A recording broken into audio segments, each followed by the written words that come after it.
Big Bash হয়নি, রিজিকে ছিল না, নেক্সট হবে ইনশাল্লাহ। আবারও বিগ ব্যাশ নিলামে রিশাদের বাজিমাত। টুর্নামেন্টের 15তম আসরের নিলামে গোল্ড ক্যাটাগরিতে প্রায় 3,20,00,000 টাকায় রিশাদকে দলে নিয়েছে হোবার্ট হারিকেন্স। তবে গতবারের মতোই শঙ্কায় হারিকেন্সের হয়ে তার মাঠে নামা। বিগ ব্যাশ হয়নি, রিজিকে ছিল না, নেক্সট হবে ইনশাল্লাহ। দেশের বাইরে প্রথম ফ্র্যাঞ্চাইজি লিগে খেলার সুযোগ হাতছাড়া হবার পরেও রিশাদের কণ্ঠে ছিল আশার বাণী। পূরণ হয়েছে তা। দ্বিতীয়বারের মতো বিগ ব্যাশ নিলামে দল পেয়েছেন বাংলাদেশি লেগ স্পিনার। বছর বদলালেও দল রয়ে গেছে অপরিবর্তিত। চড়া দামে জায়গা হয়েছে হোবার্ট হারিকেন্সে। রিশাদ যেন হোবার্ট হারিকেন্সের লাকি চার্ম। টুর্নামেন্টের 14তম আসরে রিশাদকে দলে ভেড়ানোর পর প্রথমবার চ্যাম্পিয়নশিপের স্বাদ পায় ফ্র্যাঞ্চাইজিটি। যদিও বিপিএল এর সাথে সাংঘর্ষিক হওয়ায় বিগ ব্যাশে একটিও ম্যাচ খেলা হয়নি রিশাদের। তবে বিগ ব্যাশের 15তম আসর সামনে রেখে 450-র বেশি বিদেশি ক্রিকেটারের মধ্যে রিশাদ সৌভাগ্যবানদের একজন।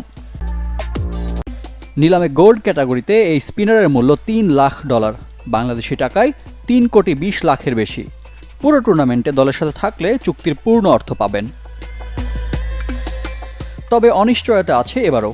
বিপিএল এর সাথে সাংঘর্ষিক সূচির কারণে এমন শঙ্কা প্রবল। তবে নিজ দেশের ফ্র্যাঞ্চাইজি লিগ বাদ দিয়ে বিগ ব্যাশে খেলতে চাইলে পরিস্থিতি কোথায় গিয়ে ঠেকবে তা জানার সময় সাপেক্ষ।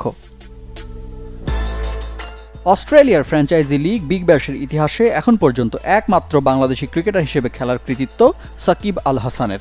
সরাসরি নিলাম থেকে নাম না লিখিয়েও টুর্নামেন্টের ভিন্ন দল অ্যাডিলেড স্ট্রাইকার্স ও মেলবোর্ন রেনেগার্সের হয়ে বিগ ব্যাশ মাতান নাম্বার 75। সাকিবের পর দ্বিতীয় টাইগার ক্রিকেটার হিসেবে এমন অর্জনের সামনে রিশাদ হোসেন। তবে বড় প্রশ্ন, স্বপ্নপূরণ হবে নাকি আরও একবার হতাশা সঙ্গী হবে?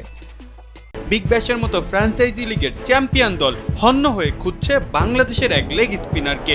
ভাবতে গেলেও অবাক বনে যেতে হয় কিছুটা। কেননা বছর দুয়েক আগেও দেশের ক্রিকেটে লেগ স্পিনার যে ছিল এক সোনার হরিণের নাম।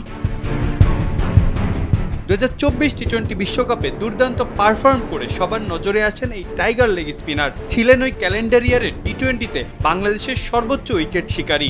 আয়োজক দেশ অস্ট্রেলিয়াকে মুগ্ধ করার সুফল পেয়ে যান দ্রুতই। হোবার্ট হারিকেন্সের হয়ে খেলার জন্য ডাক পান রিশাদ।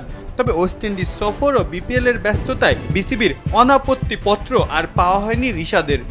তবে রিশাদকে ছাড়াই চ্যাম্পিয়ন হয়ে যায় তার দল। তবে তার প্রতি আকর্ষণ এখনো মোটেই কমেনি দলটির। আগামী মৌসুমের জন্য ড্রাফট থেকে সরাসরি তাকে আবারও দলে ভিড়িয়েছে হোবার্ট হারিকেন্স। বোঝাই যাচ্ছে তার চাহিদা আসলে ঠিক কতটা। হবেই বা না কেন, সম্প্রতি যে আরেক ফ্র্যাঞ্চাইজি লিগ পিএসএল এ ঘূর্ণিচাঁদুতে বড় অবদান রেখেছেন তার দল লাহোরকে শিরোপা জেতাতে। বাংলাদেশ থেকে বিশ্বের একাধিক লিগে ডাক পাওয়ার নজিরটাই খুবই সামান্য। তার উপরে আবার রিশাদ লেগ স্পিনার, যাদের ঠিকমতো জায়গায় হয়ে ওঠে না দেশের ঘরোয়া লিগ।